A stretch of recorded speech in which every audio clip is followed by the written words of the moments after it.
when a lonely girl's imaginary friends turned frighteningly real, a young family's dream becomes a nightmare. Attacked by entities from beyond the grave, they find themselves helpless within their own home. As the violence escalates, they try in desperation to fight back and understand what is happening around them. Their search for answers leads to a scientist who studies the paranormal and a medium who claims to see the dead. The family soon discovers there is no place to hide.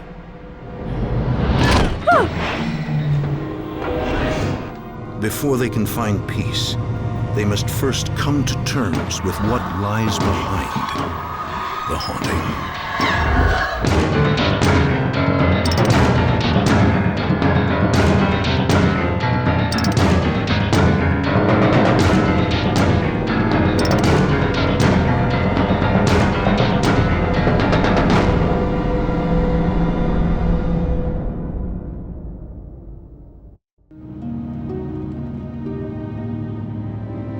In rural Georgia, a young family began searching for a home. They were just starting out and needed something affordable where it was safe and peaceful. Somewhere they could raise children and not worry about crime. After a year of searching, Andy and Lisa Wyrick found the perfect place. A brick ranch with a spacious yard. The previous owners had walked off and left it. It was abandoned. Here they could raise their daughter, Heidi, with no worries. Or so they thought. Beats living where we was at. You like it? The Wyricks never asked why the owners had left abruptly. Are you excited?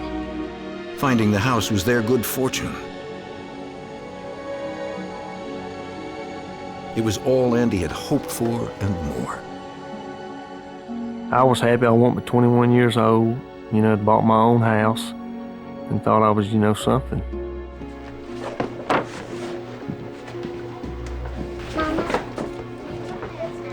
Sure. The Wyricks moved in and began turning the house into a home.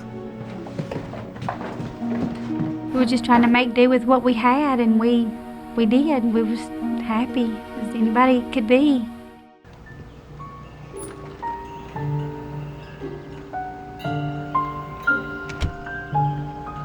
There was only one drawback. There weren't any other children in the neighborhood. But Heidi didn't seem to mind. She loved it. The yard was big, and I didn't ever seem to have to worry about her.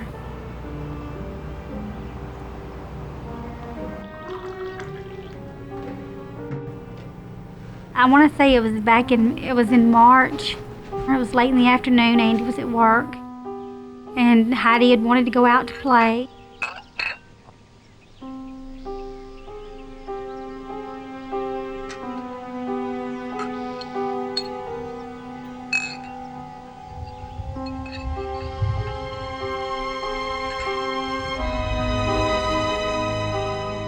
Are you having a tea party? Mind if I join you? My name is Mr. Gordy. What is your name? Heidi. How old are you? Heidi, would you like to go swing on my swing with me?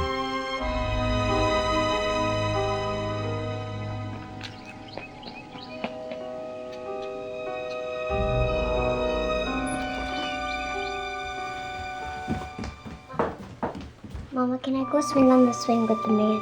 What man? What does he look like?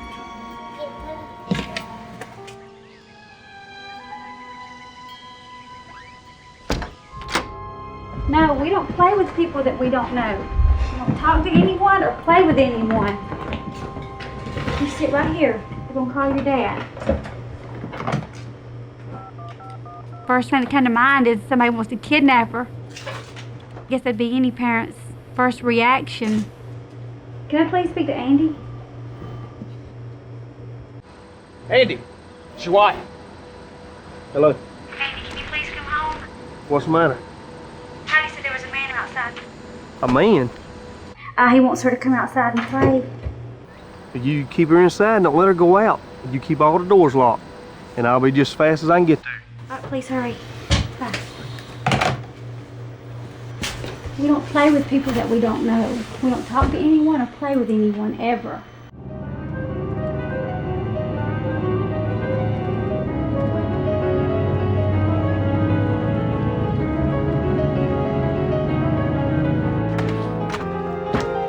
Lacey, what's going on? I don't know. There was a guy that wanted Heidi to come out and play. That's all I know. Stay in the house and don't go outside. That's got to be the worst thing that could happen to a parent in the world, for your kid to come up missing. And it just sent me into a rage.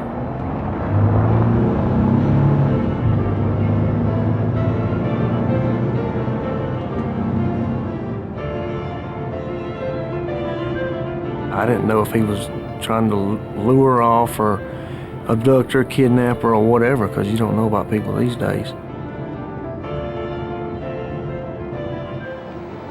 I mean, I'll face to face with anybody. I ain't scared of nobody but God.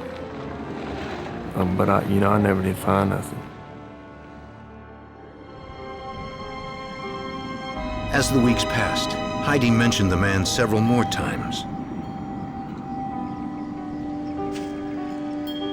Hello, Heidi. His name was Mr. Gordy, she told her parents. He often came by to see her and they played.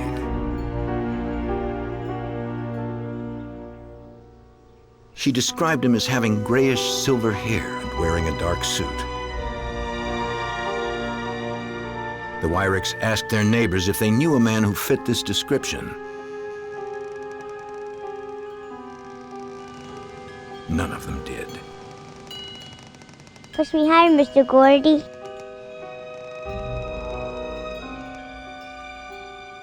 Even higher. After she had talked about this guy, I kind of kept my eye on her a lot more than I normally would have.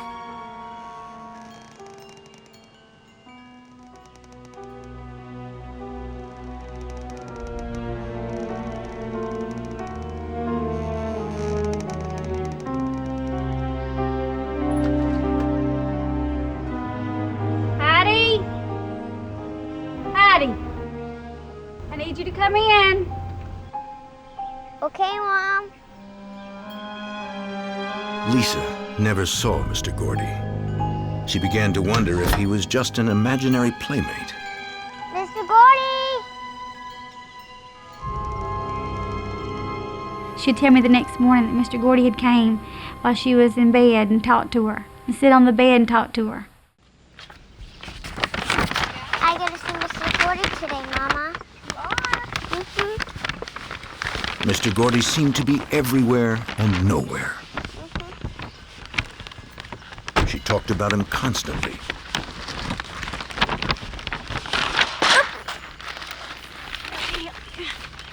Tell me, where does this Mr. Gordy live? He lives up there, Mama. Are you sure? Uh-huh. I thought Mr. Gordy was make-believe. A lot of kids imagine things when they don't have anyone to play with. So I just thought it was something made up. Heidi, your lunch is ready. Lisa humored her daughter, but it seemed as if Mr. Gordy was becoming a big part of Heidi's life. Mom, can I eat in my room? Baby, why don't you eat in here with me today? No, I want to eat with Mr. Gordy. Okay. Don't forget to play. I didn't see any harm in having an imaginary friend, especially when she didn't have someone. Okay, here we go. Okay, come on. Got it?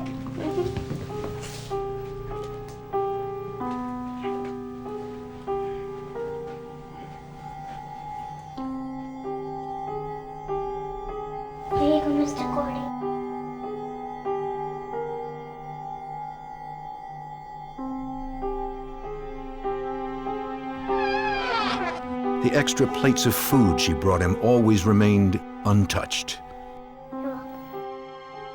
Heidi told her mother they talked about all sorts of things, but nothing in particular. A little. Have you missed me?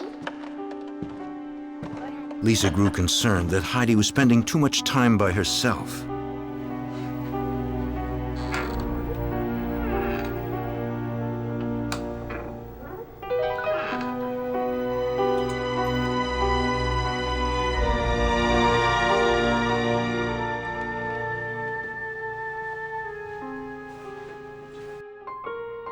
Over time, Lisa and Andy grew accustomed to hearing Heidi talk about Mr. Gordy.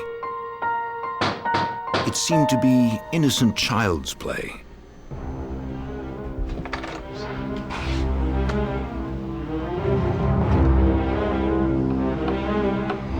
My name's Con. What's wrong? Are you okay?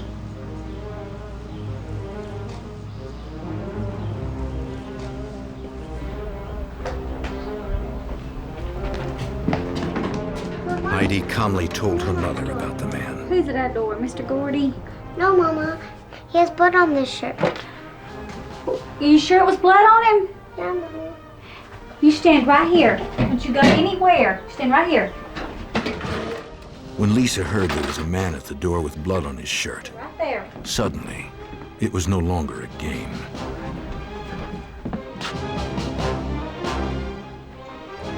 I asked you to stay in the kitchen. You sit right here. Don't get up.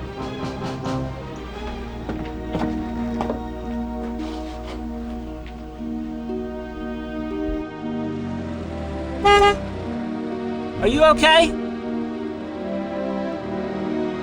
I'm fine. Thank you. Okay.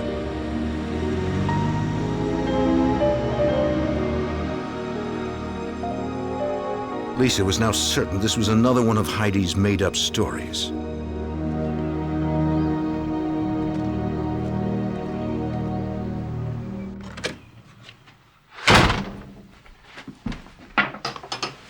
Heidi, there was no one at the door.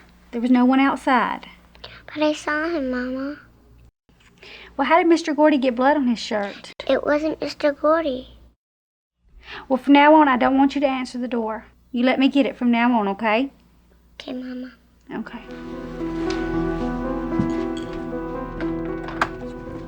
As the line between the imaginary and the real blurred, mother and daughter grew more isolated from each other. Kind of felt stupid, you know, looking for something that I thought really didn't even exist, something that was made up. So I kind of just played it off when she would talk about him, and I'd just laugh with her and just agree with whatever she had to say. Mr. Gordy! Mr. Gordy!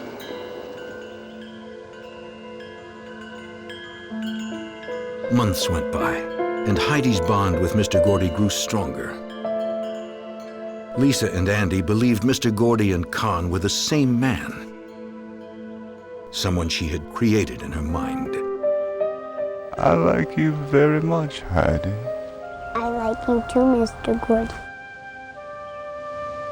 She talked about Mr. Gordy, I would say almost every day. Everything was Mr. Gordy this, Mr. Gordy that. I played with Mr. Gordy today.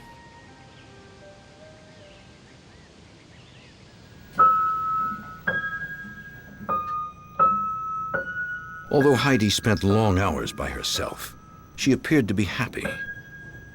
Her parents laid their concerns to rest.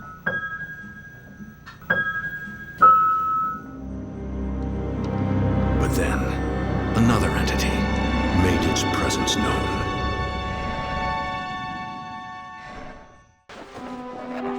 When Lisa and Andy Wyrick moved to their new home in rural Georgia, their daughter Heidi talked of having a friend named Mr. Gordy. The girl's parents never saw the man and dismissed him as a figment of their daughter's imagination.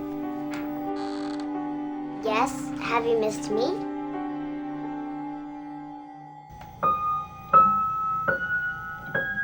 But the family soon learned there were others in the house.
The dark figure remained in shadow and silently moved through the house.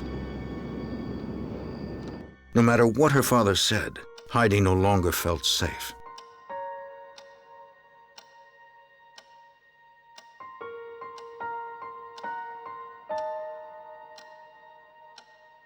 It really, really scared her then. I mean, she slept with us for probably 2 weeks after that, and then she slept with a light on for a long time. Lisa was worried about her daughter and turned to her family for support. She was particularly close to her sister, Joyce Kathy. Lisa had called me and said that her next door neighbor was selling the property. She said it'd be great, you know, if you could move up and live next door.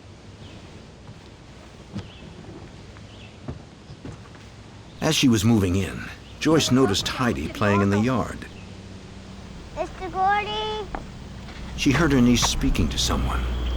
Lisa, who is that Heidi's talking to?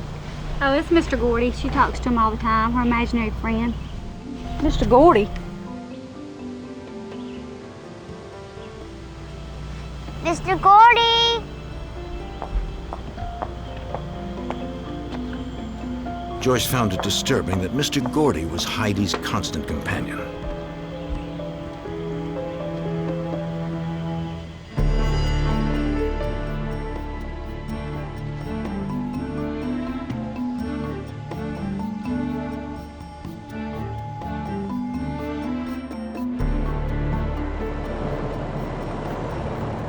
Andy hoped to draw Heidi's attention away from Mr. Gordy.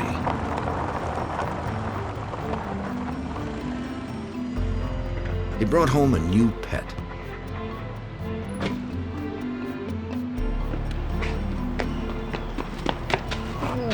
Go here. Let's see what I got you. Got your new dog.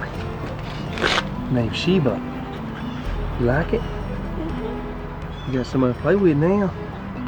You like that? Huh?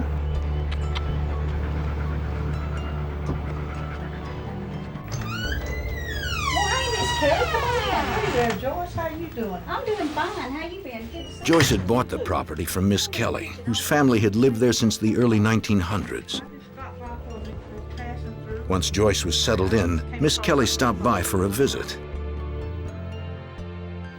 This is a warranty deed to the place. I thought maybe you might want to have it. Just Okay. not mine no more. Okay. So how you like living in Valley? Pretty good. It's not home though. Oh, I know it's never like home.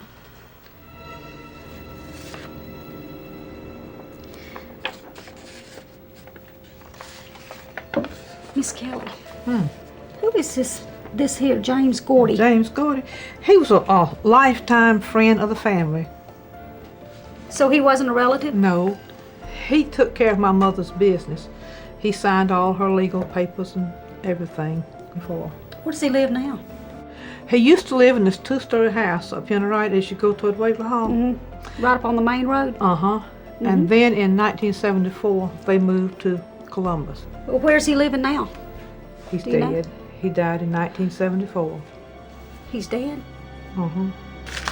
The name just looked real familiar to me. I thought it might be somebody I knew.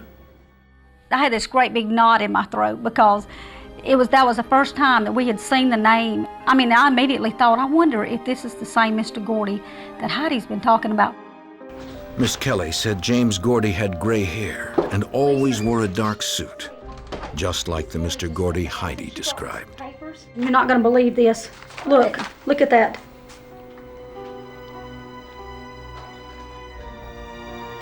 Gordy. Could that be Heidi's Mr. Gordy? I don't know. It could be. I asked her if she knew him, and she said she did, and that he was a friend of the family. And he was the executor of her mother's will. But Lisa, he's been dead for years. Dead? Back in the early 70s. The coincidence was unnerving, but Lisa refused to believe that this was the same Mr. Gordy who kept her daughter company.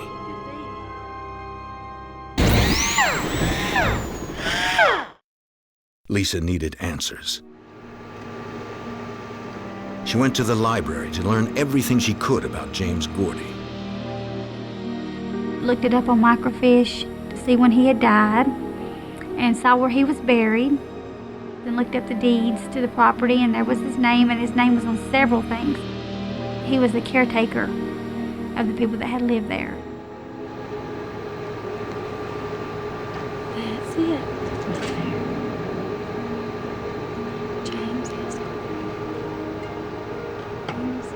Lisa had to prove to Heidi that Mr. Gordy could not possibly be visiting her. It's kind of hard to describe the feeling that you have. I told her, I said, Heidi, Mr. Gordy has passed away. He's not a real person. And she said, well, Mama, he's real to me. He looks as real as you are.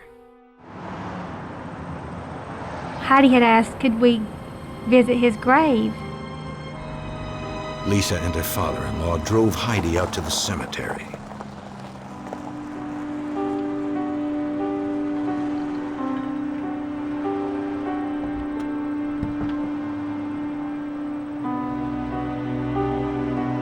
Wait a minute, Heidi. Heidi, wait. She ran as if she knew exactly where she was going. It was the final resting place of James Gordy. Mama, look, Mr. Gordy. So when we pulled up, Heidi automatically said, that's Mr. Gordy's grave. And she went right to it. Out of, I don't even know how many, hundreds of them, she went right to it. She knew right where he was buried. The incident posed a disturbing question. How could Heidi have known which grave was his when she couldn't even read his name? Grandfather, can you read that to me? It says James S. Gordy. He was born in 1888. He died in 1974. He's been dead for a long time now. Lisa found it hard to accept that her daughter's playmate was dead.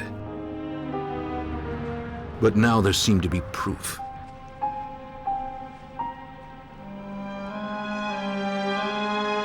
It left her even more worried than before. What do you think when your child is seeing something that you really can't do anything about? Something you can't even see, you know, or you can't even talk to them yourself and say, look, leave her alone, or go back to where you came from. When you can't see it yourself, you don't know what to do.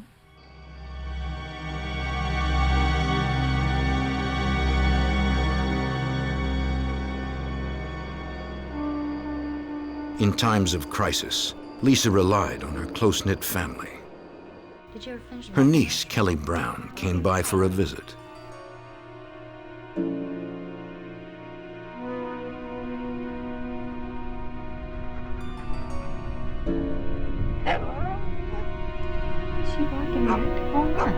Sheba.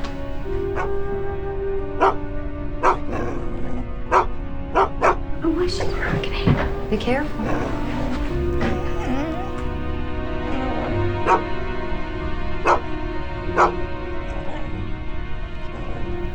There's nothing there. The dog just started just barking and just going crazy and just snarling. His hair was standing up, and he was looking into the kitchen. I mean, growling, showing all teeth. But we didn't see anything. There was nothing there. It was like it could see something, but we couldn't see anything. That was very scary. It was, and the dog was like beside itself. I don't want you to be scared, okay? Soon after, the dog ran off, and didn't return. The Wyricks struggled to accept their daughter's friendship with a man who had died 10 years before she was born.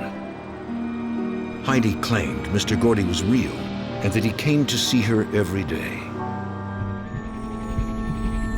Now, there was another more fearful presence in their lives.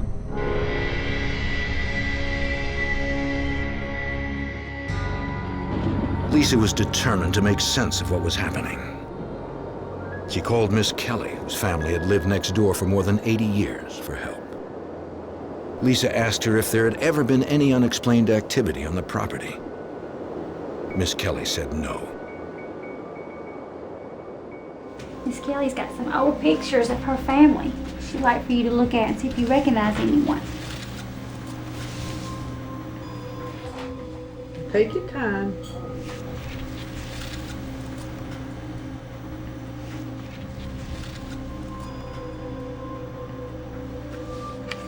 Heidi went through them all.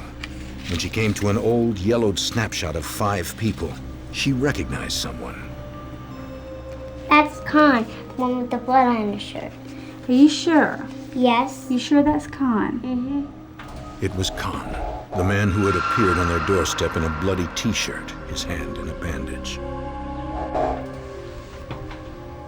And which one did you say was Con? Lisa? That's him, but his name is Lon. And he's my uncle.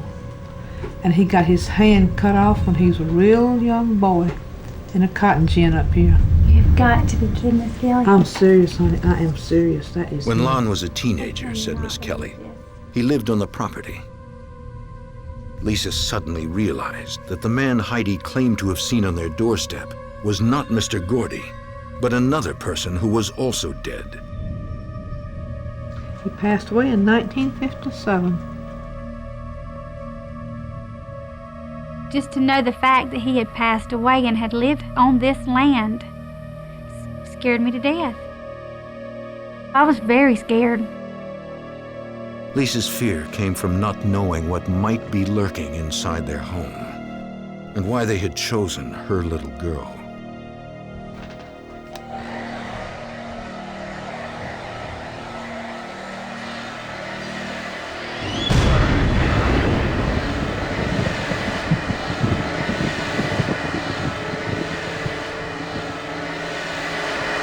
Mama?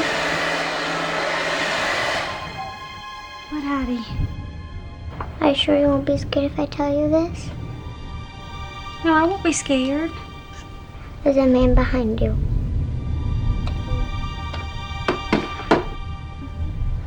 Are you sure? Is he still there? Andy! What? Heidi said there was a man standing behind you. It was unnerving. The family didn't even feel comfortable in their own home. I knew something was going on. I mean, I never really, had experienced anything like this. I know it's something. I don't know what, but it's something. Up to now, the entities had made themselves known only to Heidi. That was about to change. Maybe some of the bigger ones for the girls. Lisa and her niece Kelly were arranging flowers for a relative's wedding. That.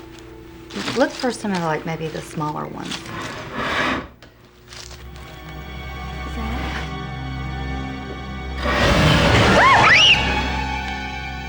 Oh my God.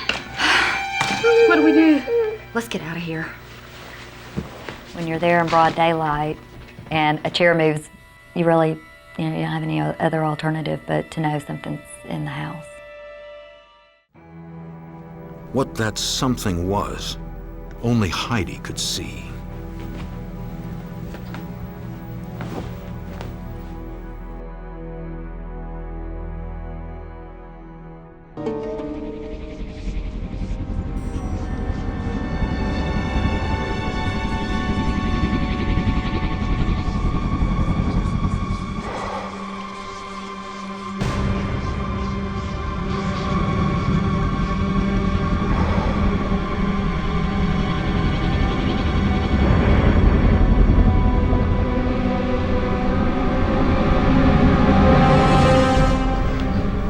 She had seen the dark figure several times before, but this was the first time she felt physically threatened by him.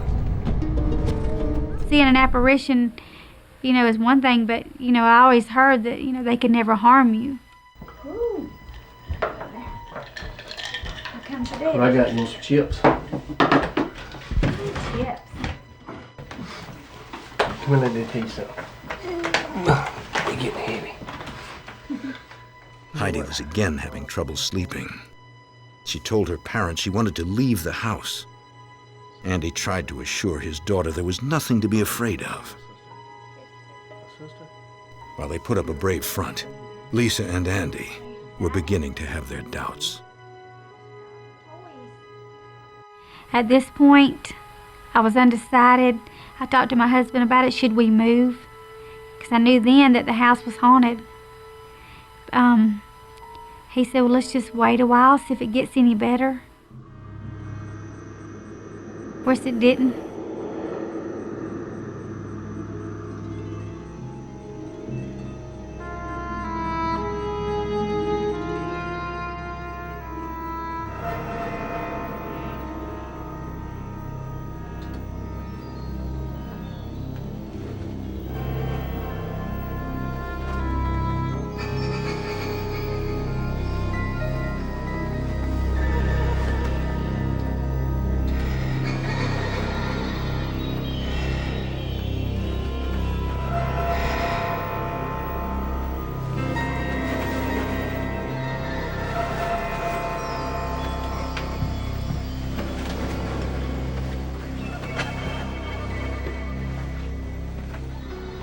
Mama, my face is burning.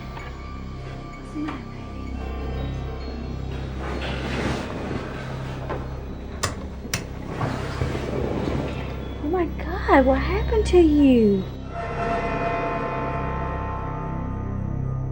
Mama, it hurts. Andy, look. Andy, look. Could have done that. What happened to your face? To Lisa, the scratches looked like claw marks. Really hurts. Lisa and Andy interpreted the marks as a warning.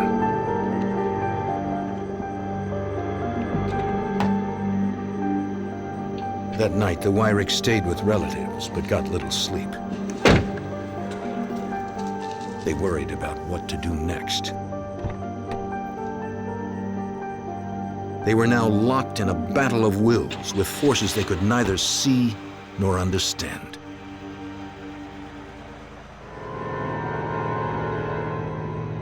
But they refused to give in to their fears and returned the next day.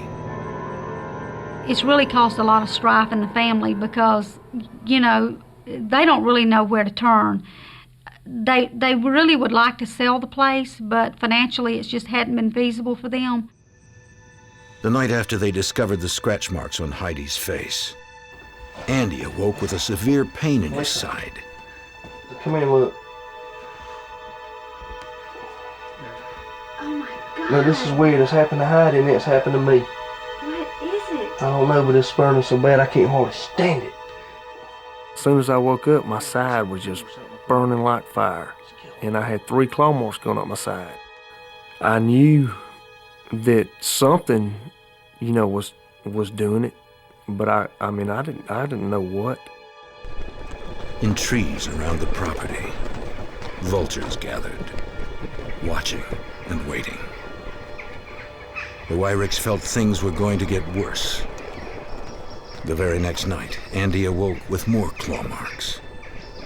He had them down his back, his legs. These were deep, long gashes. It went on for several nights. He said, if it happens again, he said, we're moving. We're going to leave everything in the house and they can have it all. We'll just move away and leave it all. We got to do something. We can't keep letting it go on like this. If we're gonna get something done, we're gonna have to move. We got to do something. I know. Before giving up their home, Lisa decided to make one last attempt to stay. The local librarian had given her the names of scientists who study paranormal activity. One person on her list was Dr. William Roll, An Oxford-educated psychologist, Dr. Roll uses science to explain the phenomena associated with hauntings. William Roll speaking. This is Lisa Wyrick. When Lisa called me, she definitely was upset. It was an unusual case in my experience, because Heidi described somebody she had never met. But then Heidi began having some frightening experiences, followed by these scratches on her and her father. And that's very rare in the type of investigation I do. Dr. Roll agreed to meet the family and investigate. But it was one thing to study the apparitions, and quite another to make them go away. The Wyricks feared that little Heidi's visions were not just her imagination. When both the girl and her father woke up with claw marks, the family decided to seek professional help. Dr. William Roll, a noted psychologist who studies the paranormal, agreed to investigate. It always starts with interviews with family members to find out what actually happens, and to separate out things that might be due to imagination. Heidi, this is Dr. Roll. Hi, hello, Heidi. Hello. Can you stop playing just for a few minutes and talk to Dr. Roll? He's got some questions he wants to ask you. Is that okay? Dr. Roll asked Heidi about the apparitions, testing the consistency of her recall. Good, all right. Children her age tend to have an active imagination. So Heidi, you had some... He wanted to determine how much of the phenomena was grounded in reality. When I spoke to Heidi, or when I spoke to the whole family, they seemed eminently sane. You know, I didn't find any sign of mental illness that I could detect. Now, Heidi herself was no doubt that she was dealing with real people. They appeared solid to her. They felt solid. They would hold her hand, and they looked solid. So she didn't have any concept of ghosts or anything at that time. I was pretty certain that this was not a made-up story. These were not made-up incidents, that these were real. Dr. Roll believed that Heidi may have been experiencing place memories, the theory in parapsychology used to explain apparitional phenomena. That Heidi responded to past images of Mr. Gordy may seem really strange and surprising that that's possible. But in fact, the world we live in is governed by light and energy. A place memory is similar to a recording of a person's energy that has been retained in the environment long after the person has died. What happened when you... Dr. Roll was fascinated with Heidi's apparent sensitivity to place memories. So she picked up those traces and in her mind constructed this person of Mr. Gordy. So that's what makes this case to me so unique, that this child had that capacity. Were you scared when you were with Mr. Gordy? Okay. But scientists have yet to understand how these energy recordings are stored in the environment, or why so few individuals can perceive them. Dr. Roll decided to perform a test. He located an old photograph of James Gordy. Mixing it in with 10 other photographs of men approximately the same age, he showed them to Heidi.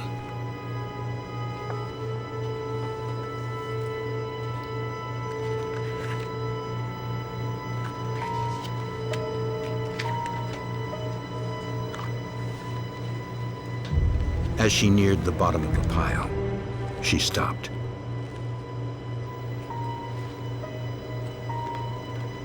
That's Mr. Gordy. She had, without hesitation, correctly identified James Gordy as her friend, a man whose picture she had never seen before. Dr. Roll was amazed. At that point, I really didn't know what to think. She was special to me. She was my only child. You know, I knew then she did have a special gift. How did you recognize the picture of Mr. Gordy? How did you know this was Mr. Gordy? Because he's my friend. It teaches us something about the human mind. I mean, we may all have that ability, and some people have it in a more pronounced way. And Heidi is one of these individuals who has this ability to an extraordinary degree. Dr. Roll believed that place memories of Lon Batchelor, the bloody man Heidi had seen on her doorstep, still lingered in the area. Like James Gordy, he had once lived near the Wyrick home. Convinced that he was dealing with a natural phenomenon, Dr. Roll began searching for an environmental source that may be triggering Heidi's experiences. One source could be fluctuations in magnetic fields that occur naturally when rocks shift beneath the Earth's surface. These fluctuations are known to affect the right temporal lobe of the brain and cause hallucinations. Studies have shown that a person's perceptions can also be influenced by ions or electrically charged particles in the air. Dr. Roll brought in a team and an array of equipment to measure such factors. Heidi had experienced dramatic drops in temperature every time the dark figure appeared. Using a sensitive thermometer, Dr. Roll charted the temperature in each area of the house.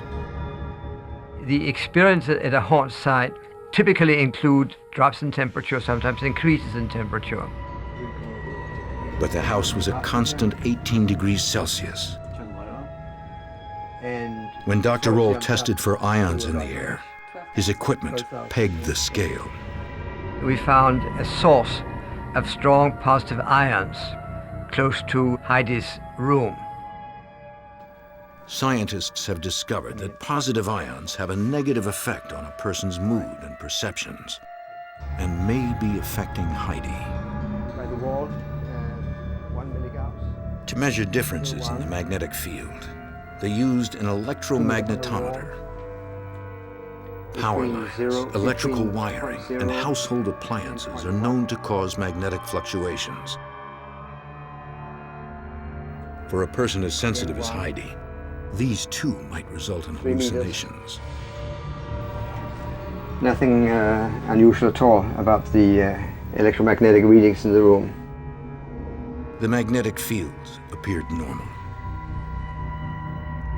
But a one-time measurement was not sufficient. To have a significant effect on brain activity, the magnetic field would have to fluctuate over time.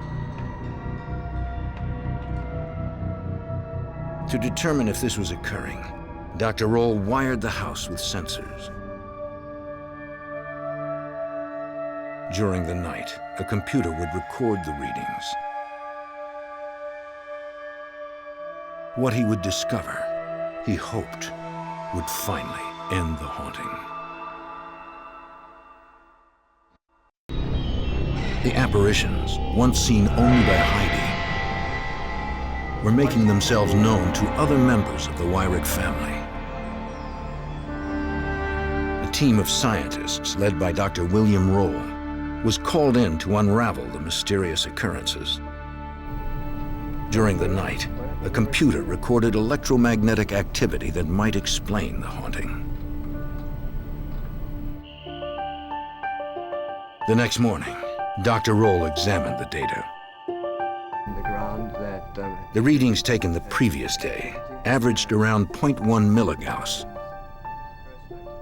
In the middle of the night, the magnetic field had spiked in Lisa and Andy's room to over 40 milligauss. This unusually high fluctuation confirmed Dr. Roll's suspicions. So we have these very ordinary energies producing these rather extraordinary experiences. And in a site where this happens is popularly known as a haunt or haunting. In an effort to find the source of the electromagnetic activity, Dr. Roll conducted geological research in the Columbus area. Poring over some local newspapers, he uncovered the report of an earthquake. Seismic activity is known to produce fluctuations in the Earth's magnetic field. Dr. Roll was now convinced that the environment in and around the Wyrick home was causing the apparitions. He revealed his findings to the family. First of all, I don't think there are any demons or devils afoot here. My feeling in the house is it's a very loving family, a very normal and loving family. The ghosts, he said, were not real. They were just hallucinations brought on by the environment. Informing them that a seismic fault existed near the property, he explained how that might affect them. Magnetic impulses generated by movements along the fault may be stimulating Heidi's brain. We had a significant electromagnetic event, and when that interacts with the brain, it can cause you to have curious, strange experiences. Towards the end of the house, there was a high positive ion count. He told them that positive ions can adversely affect a person's perceptions. Heidi's room had a very high number of positive ions. Self, for being jealous and angry at her dad. These, he said, may also be contributing to her visions or hallucinations. And Heidi knows about that also. So I don't think you have anything to fear. And if anything else happens, I'm as close as your phone. I left feeling fairly confident that I'd done whatever I could for the family, and that I'd obtained some meaningful research findings for myself. I think Dr. Roll, I mean, he's a smart man. I just don't, I mean, I know what he said has got a lot to do with it, but I don't believe that's all it is to it. Appreciate your hospitality. Dr. Roll admitted he was at a loss to explain the scratches on both Heidi and her father. No, I don't think you will. But feel free to call. Although Dr. Roll's explanations comforted the Wyricks, the haunting continued.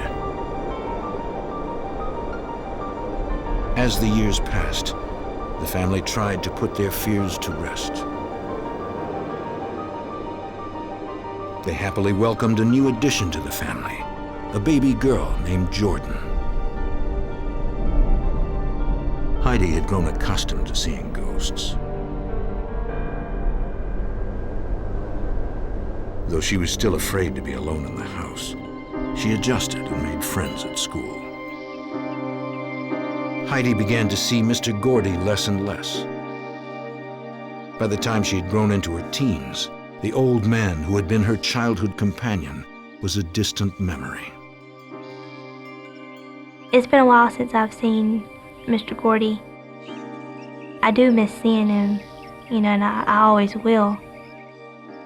I considered him one of my friends. Some people, you know, when they hear the word ghost, they think, you know, of, you know, someone or something that you can just see through. But I don't call them ghosts. I call them spirits, because, you know, that's what they are. But they're just like real people, you know. I mean, just like me and you.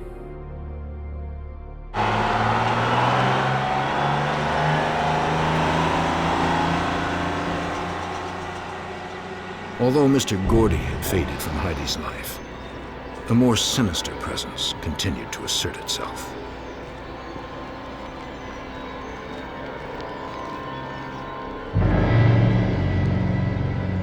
It was the faceless man Heidi had seen for years.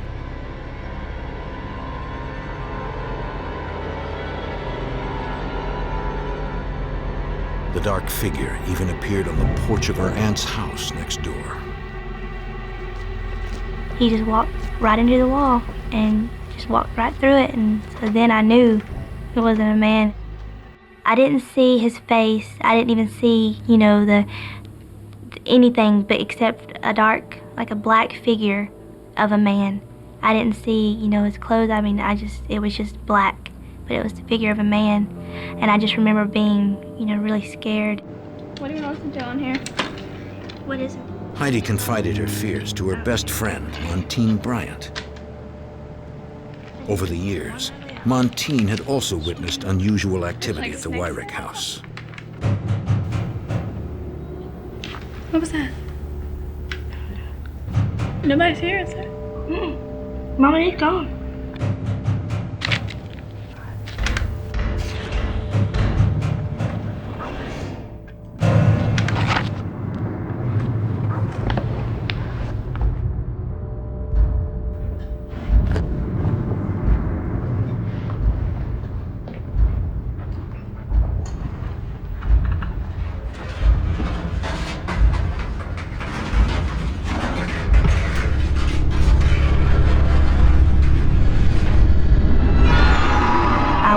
Scared of the dark figure. I don't know what it was about him that scared me. I don't know if it was because I couldn't see him or what. I don't know. I just remember being really frightened. The local media heard about the house and the girl who saw ghosts.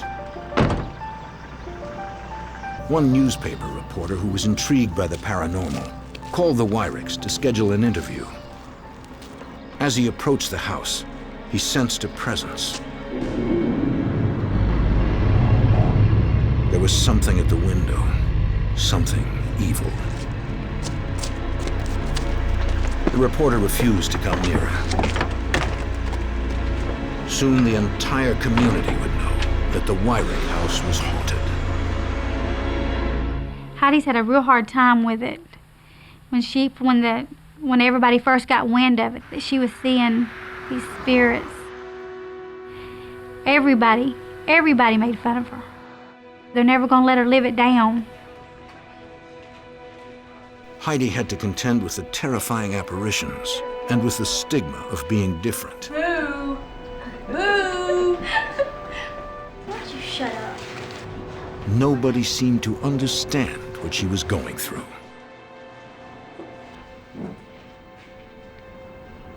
Can y'all believe she says she sees ghosts?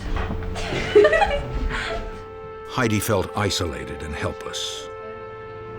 I don't like all the attention that's, brought on me. I've been, ridiculed just about, my whole life. Sometimes I just wish it would all go away. Anyway, I wanted to run over here and show you these pictures from our vacation because they came out so good. Lisa's niece Kelly was at the Wyrick house one afternoon when they heard voices coming from the hall. What's your name?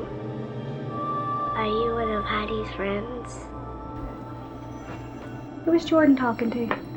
Lisa knew that the only other person home was her youngest daughter, Jordan. Where do you live? You don't? Did you move away? Were you hurt bad? Jordan, who are you talking to? The little girl. What little girl? The one who got killed in a car accident. Is she still in there? No. Come on, let's me and you get out of here. As long as we've been living here, it still startles me. You never know when to expect it. As much as we've seen and heard and experienced. I don't know if it goes with families or if it's related to the house. Dr. Roll had told the Wyricks that their house was the source of the haunting. Now that Jordan had seen an apparition, Lisa feared it was more than the house. It was her family they were attracted to. Lisa's sister, Joyce, confirmed her darkest fear. Who's there? Hello?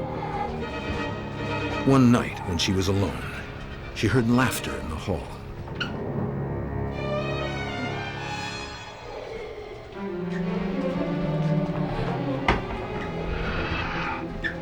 It sounded like a little girl laughing, and she laughed. I mean, it was just like a creepy little laugh.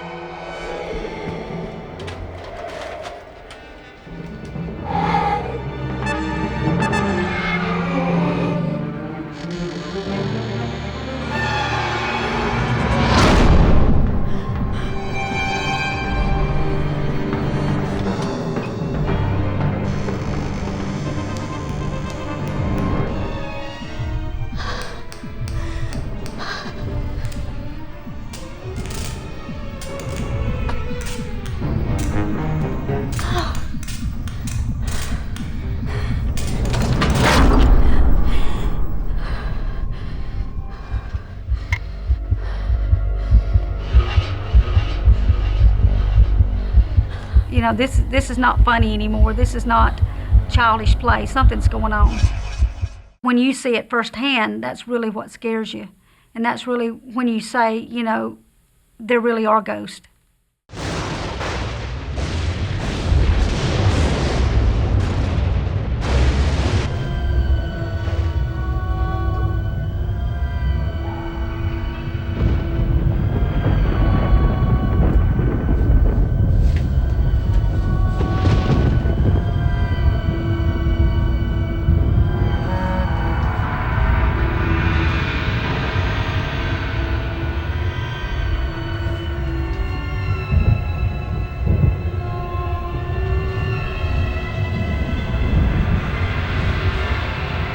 When I see a spirit, I can feel if they're good or if I think they're bad.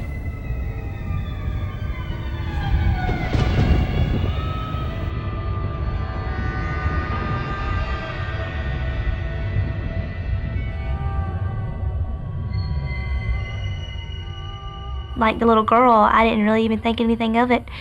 You know, it didn't bother me the least bit, so I don't think of her as a bad spirit.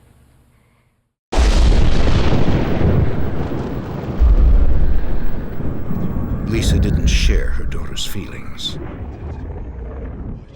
She feared the spirits and believed they were evil.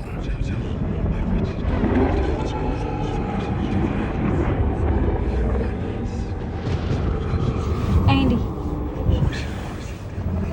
Andy. Andy.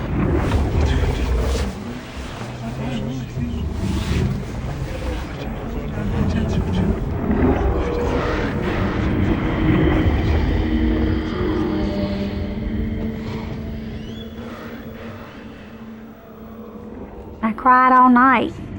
I mean, it's hard to describe the deep, gravelly sound that was coming from my room above my bed when everything else in the house was dead silence.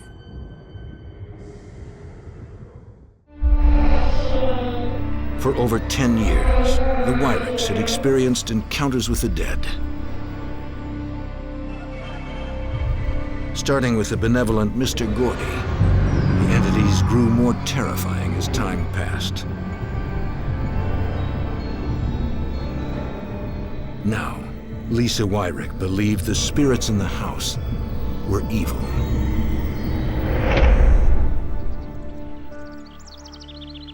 The family had searched in vain for a way to end the haunting.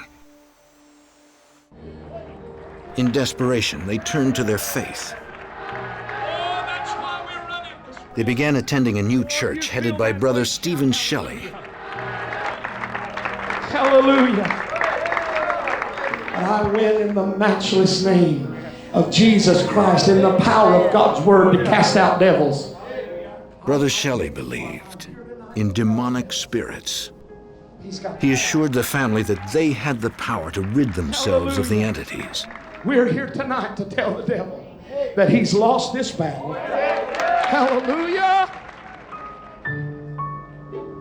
The Wyricks had to end the haunting, and they had to do it now. For years, they had relied on the advice of Dr. William Roll, an experienced parapsychologist. Andy decided to reach out to him once more.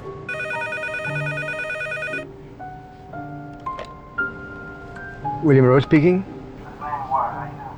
Andy told him about Jordan's conversation with the Phantom Girl and the voices Lisa had heard.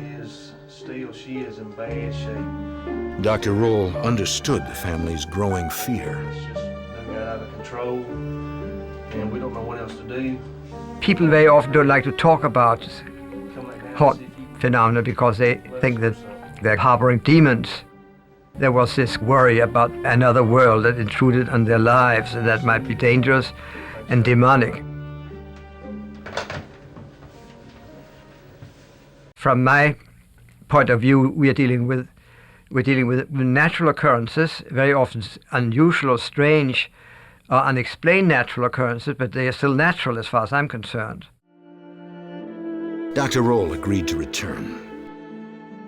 He was particularly curious now that Heidi's little sister Jordan had also seen an apparition, and that Lisa had heard voices coming from above her bed. Dr. Roll interviewed family members about their recent experiences. When was the last time you noticed anything unusual, Heidi? How long ago was that? I think the last thing that happened was when I was in the shower and I heard someone laughing. But I was home by myself. I see. So it sounded like an older woman. I see. And it sounded like she was like right outside the shower. And how did you feel about that? Oh, I didn't like it. I didn't like it. It scared me. And I was home by myself, so that made it worse. Really? Yeah. Okay. You have heard voices, Lisa. That's it. I heard what I thought was demonic voices. It was two talking amongst themselves. Yes. And I kind of felt like they were discussing something about me, maybe. I see. It seemed like it was over my bed. You know, when I was trying to go to sleep. I see. We've been going to a new church, and Lisa believed the deep voices she heard were demonic spirits. To Dr. Roll, it meant something else. That's one of the things that are often reported at haunt sites. It seems to be associated with changes in the magnetic field that impact on the brain. I have no doubt that people have experiences that they call ghosts. But do I believe that they reflect the still living consciousness of the individuals? Well, I doubt that. See, in my mom's room, I saw a man sitting on her bed. And in your mom's room, you saw a man sitting on the bed? When you hear things and see things that are not physically present, well, that's what we call ESP, or psychic ability. Extrasensory perception, or ESP, is the ability to receive information without using the known senses. As Heidi described her strange encounters, Dr. Roll knew they would probably continue. I don't think these experiences are over, because Heidi and Lisa are what's known as psychic. That's, in my opinion, a very natural human ability. There are a number of ways in which contemporary science can account for psychic abilities. It turns out to be, these turn out to be natural capacities of the human mind that can be understood and pursued through science. Another aspect that makes this case unique, that there are so many people in that family who have experienced things. Then the question is, have they experienced these things because of the unusual magnetic fields, or are we dealing with something genetic? Is it something that's inherited from mother to child to grandchild? To explore his theory of a genetic link, Dr. Roll expanded his investigation and visited Lisa's childhood home. He interviewed other family members, including her father, and uncovered paranormal experiences dating back generations. In the course of these interviews, I discovered that there's a history of this running through the family. Play with me, and I says, I'm too old to play with you. I could see her just like a little child. I see. Just like a real person that was in front of me. Really, very interesting. Yes, sure. It now seemed clear to him that Lisa's side of the family held the key to the current disturbances. My mom was raised in a place in Georgia called Haunted Holler, which the correct pronunciation would be Haunted Hollow. It was located in northern Georgia along the infamous Trail of Tears. Brutal conflicts between American settlers and the Cherokees erupted in the early 1800s. The United States government forced thousands of Native Americans from their lands and sent them west to internment camps. Over 2,000 men, women, and children died on the treacherous journey, which became known as the Trail of Tears. Since then, Haunted Hollow has endured this legacy. They had a lot of experiences there when she was growing up with seeing things, and it wasn't just them, it was the area. And there was an old cave down there, and they could hear screams and cries coming out of that cave. When they went to investigate, no one was there. The screams continued for years. You don't really think about it a whole lot when you hear ghost stories from, long ago, until it hits you square in the face with somebody today, and then you learn that it's really true and you see it for a fact, and that's what really scares you. Dr. Roll sensed Lisa's and Andy's growing frustration. No longer comforted by his explanations, Lisa now believed that the entities plaguing them were demonic. Dr. Roll tried to explain that the apparitions were a result of Heidi and Lisa's psychic abilities. And there's nothing evil or bad about being psychic. It's just a sensitivity to the environment. While he did not believe in spirits, Dr. Roll wanted to provide them with guidance in accepting their psychic abilities. He suggested they allow a professional medium to visit their house. Dr. Roll wanted to know if he could bring in some psychics, and I agreed to let them come in and do their readings. We couldn't have any contacts with them whatsoever. We couldn't meet them or anything, so we left before they even came. Dr. Roll prescribed strict guidelines for the psychic. She was not allowed to meet the family, nor was she given any information, even about the haunting.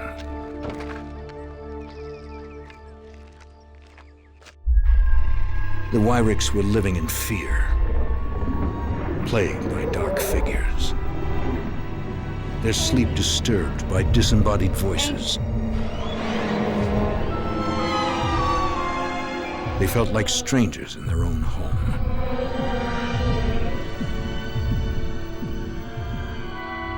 According to experts, the haunting had a scientific explanation, but such theories did nothing to stop them.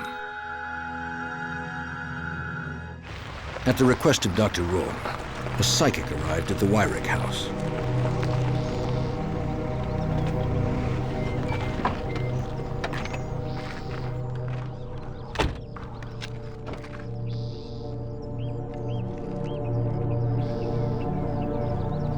She brought an assistant to document her findings.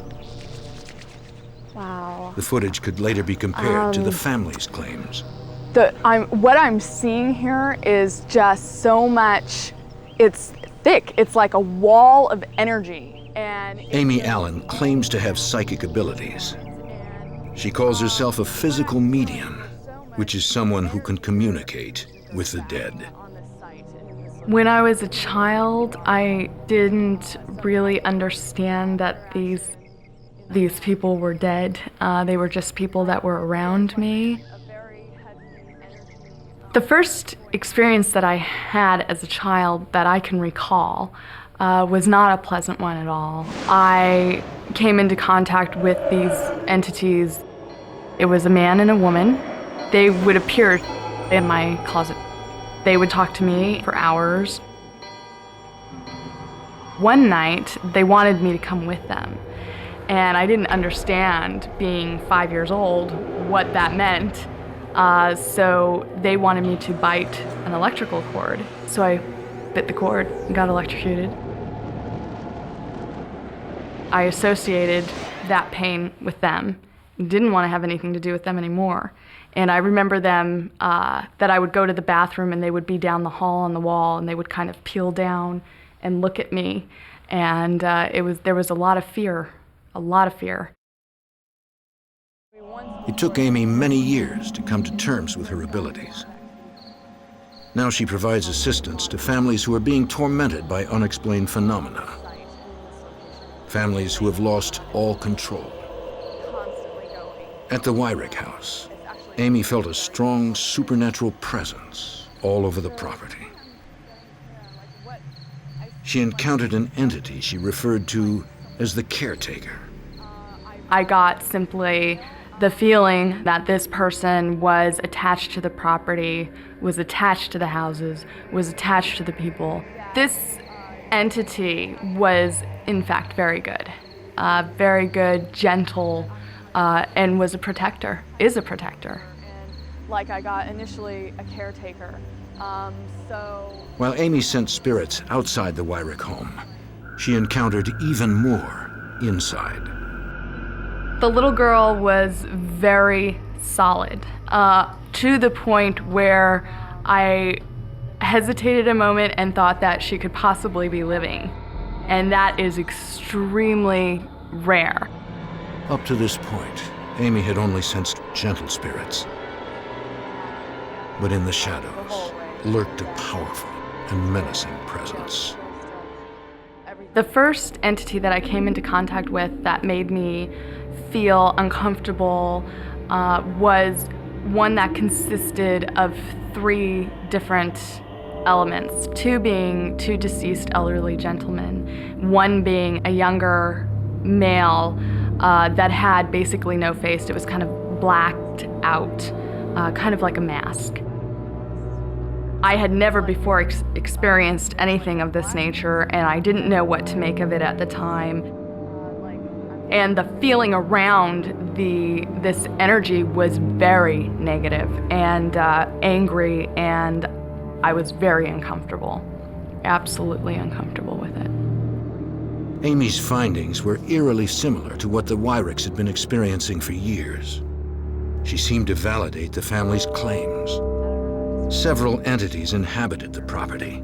Some were benign, but others were more sinister. Exactly what that thing is, and we'll just kind of let it go. We'll just kind of head down here.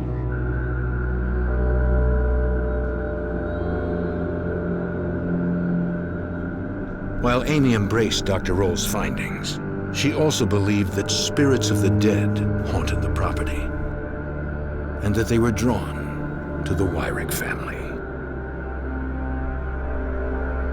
There are several different factors influencing the situation. One of the factors is the location.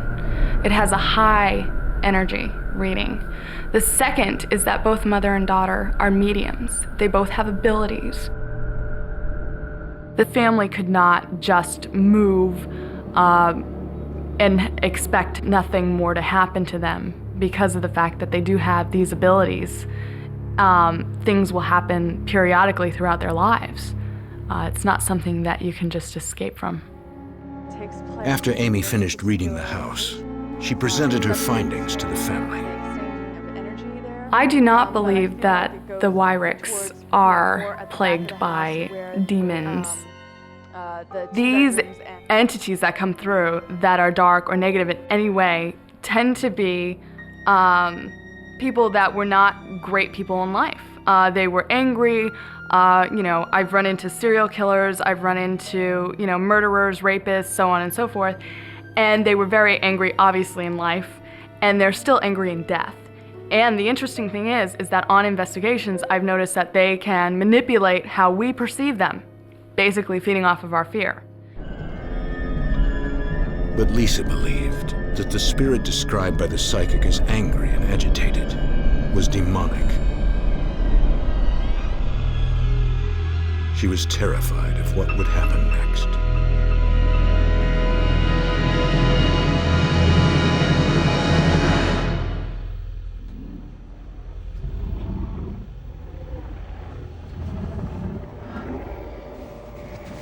Andy. Andy.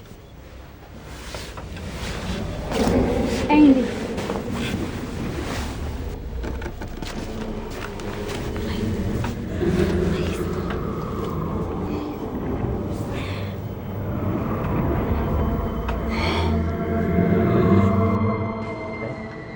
Lisa consulted another psychic who shared her religious faith and claimed to have the power of discerning demonic activity. He said he could sense spirits, but was unable to see or talk to them.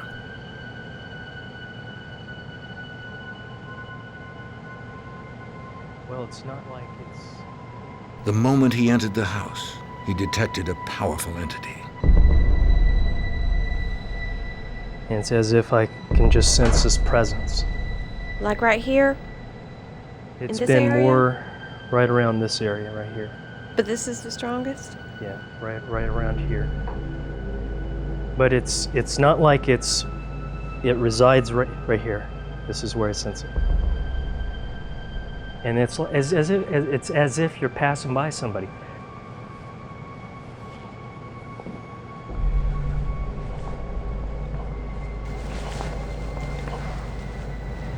Right here.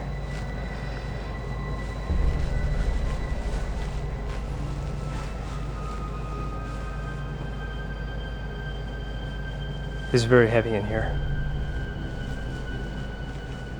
As he entered Lisa's and Andy's room, he sensed the demonic spirit growing stronger. It's all over. I feel it right here.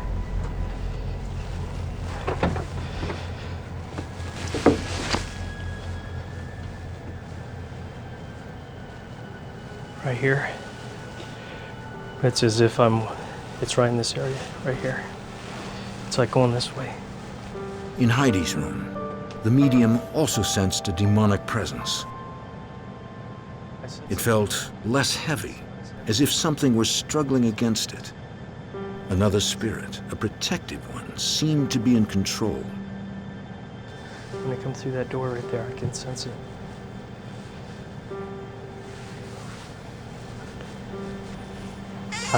I just sense a presence.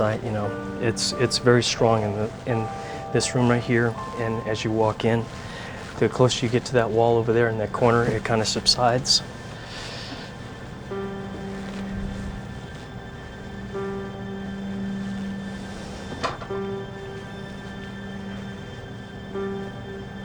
Jordan's room, in contrast, felt peaceful.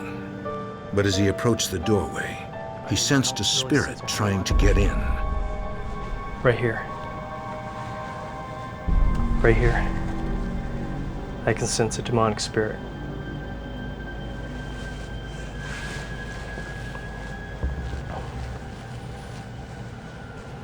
The medium advised Lisa to consult her pastor Walk for back help. through this way right here. Through prayer and fasting, he felt confident they could loosen the stronghold the spirits had on the family. Everything he said was exactly what they had told us.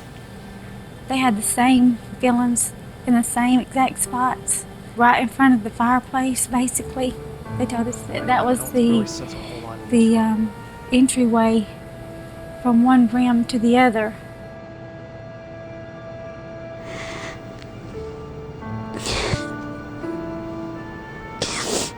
I just don't know what to think. I don't know.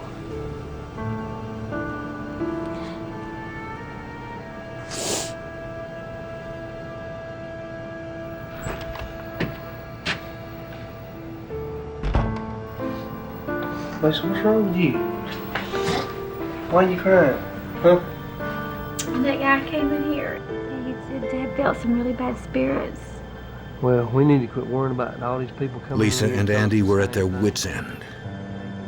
The psychics had confirmed their worst fears, and they felt helpless. The question was how to make the spirits go away. Despite their ordeal, they were still no closer to answering it.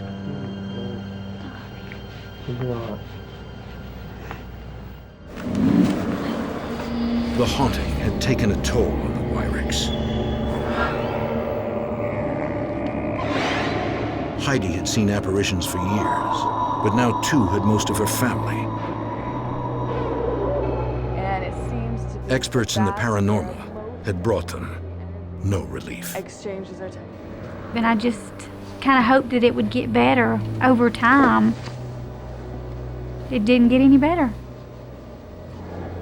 Right here. We're going to have our preacher pray for us. They turned to their pastor, Brother Stephen Shelley. It really stirred my curiosity. I told the church, this family, the Wyrick family, is a part of us. Their problems are our problems. That's how we do things around here. I know there are various approaches, although I have to confess, I believe that it is demon activity. And I believe that the only way that it's going to cease is to deal with the demons involved. It was something that they were definitely ready to be rid of. They wanted their normal life back, if at all possible. And I wanted to try to help them achieve that. Perhaps for anyone who's visiting here who doesn't understand what we're doing, we are anointing them with oil. In God's I believe the gift that Heidi has is a gift of sensitivity to the spirit world. Unfortunately, if we're sensitive to good spirits, quite often we're also sensitive to the evil side or the darker side. I pray right now that if there be any spirit, any demon power that remains in that home or on their property, I challenge it now. Perhaps, Lord, this has affected Heidi the most. In the name of Jesus. The characters that Heidi first encountered were friendly and good-natured, who wanted to play with her, to entertain her. Things certainly turned. The demonic manifestation of scratching her father, that was the demon showing his real nature. I see some new shiny gates open. I promise you, this is not for the sake of being seen. This is for the sake of someone's life and sanity and peace. This is serious business for me. I see how the enemy has desired to cause you to withdraw yourself, to draw up into a shell because of the moments of feeling misunderstood, because of the moments of feeling afraid, because of there are two very powerful forces in the world, the forces of good and the forces of evil.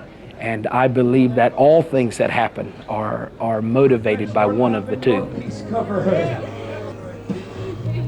I didn't realize that there was hurt involved, and I never thought about there being hurt and pain involved in all of this, but I saw that hurt. I never thought of this either, but there has been some guilt in her mind, as though she could help it, as though she brought this trouble on her family. I want to tell you, honey, that's not true. Don't you ever feel guilty about it again. It has nothing to do with anything you've done or haven't done. Let your love and your peace cover her. Oh, peace, peace, wonder. I just felt a wave of it coming down from the Father above. That's okay. I believe God's done something. Hallelujah. Yes. If I don't miss, bless you, buddy.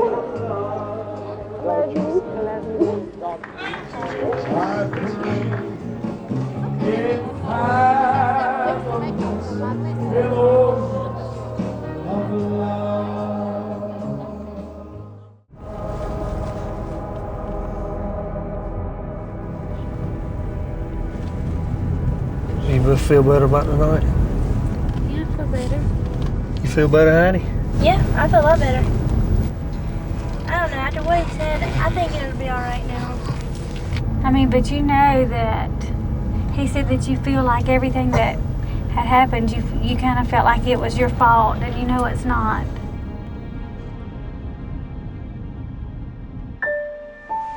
As the family returned home, they were comforted by the support they had received from their church.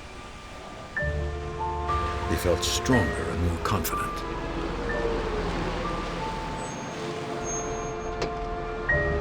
The apparitions, they told themselves, were not going to win.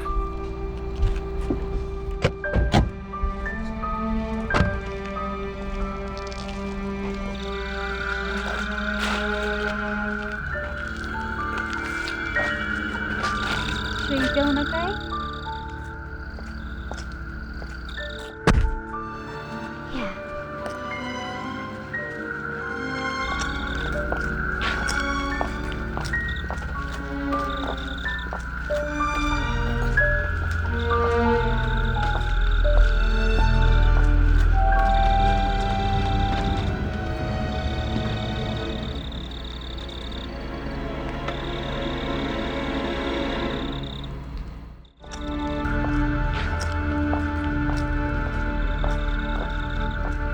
The Wyricks had reached an impasse.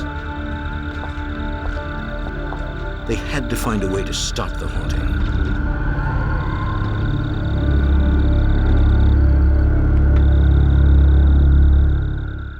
Frustrated with parapsychology, they sought refuge in their faith.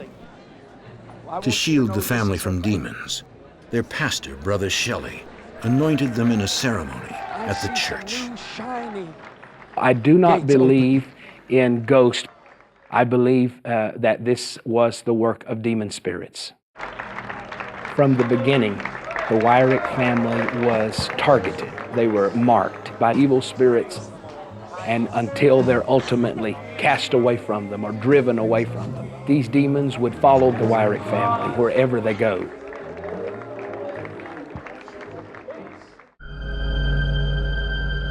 But according to medium Amy Allen, rather than shielding themselves, they needed to accept and understand what was happening to them. I believe that there are deceased entities, people at the location. So what you have is an extremely active location where the mediums, the mother and daughter, are going to be having experiences because the deceased people are attracted to them. Mediums are a type of beacon for the dead, almost like a light in a pitch black room, and they're just attracted to that light. Heidi is a physical medium. The way that she describes the events that have happened to her click very much so with what physical mediums deal with, which is physically seeing and hearing those who have died. Parapsychologist William Roll believes Heidi's sensitivity to place memories is the cause of the haunting, and that she must accept her psychic abilities.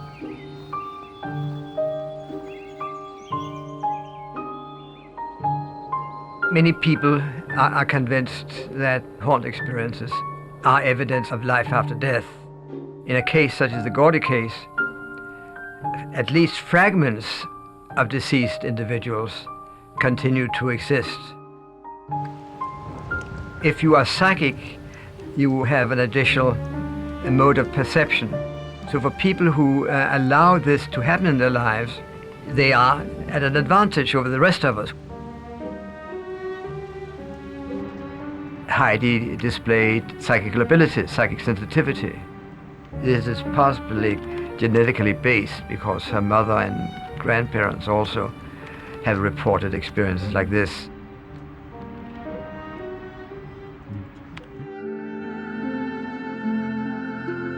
The Wyricks know they will never lead normal lives, but they hope to one day find peace. I think about it all the time.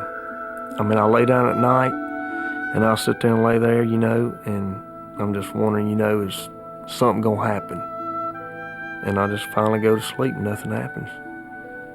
So if that's what it takes for me not to see nothing is to have to think about it all the time, then I guess I'll just have to think about it. Having faith is the biggest part of it. You just have to have faith that things are gonna get better. You just have to go on. I don't feel that I want to move anymore, because I'm not gonna let it win me out, make me move out of my own home. You know, I just have faith. I have faith in the Lord that you know, that Heidi will outgrow it, or, you know, that it'll eventually leave us alone. Like I said, it has gotten better over the last several months. And that's just having faith.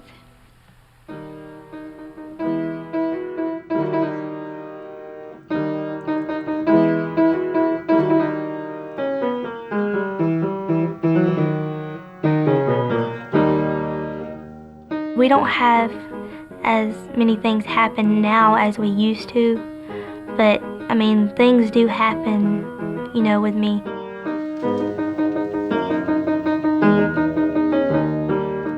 With everything that I've seen, you know, being able to see things, I don't think it's a curse.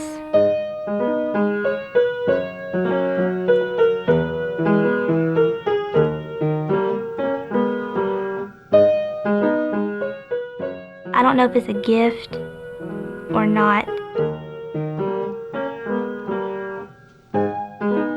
Now that I'm older, I just, you know, kind of wish that, you know, all of it would leave, you know, would leave me.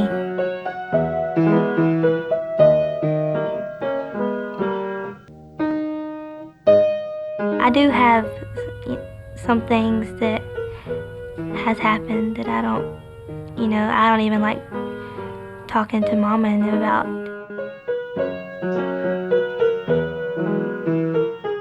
They know most of the things, but just, you know, some things, I guess it's just, I'll probably just keep to myself.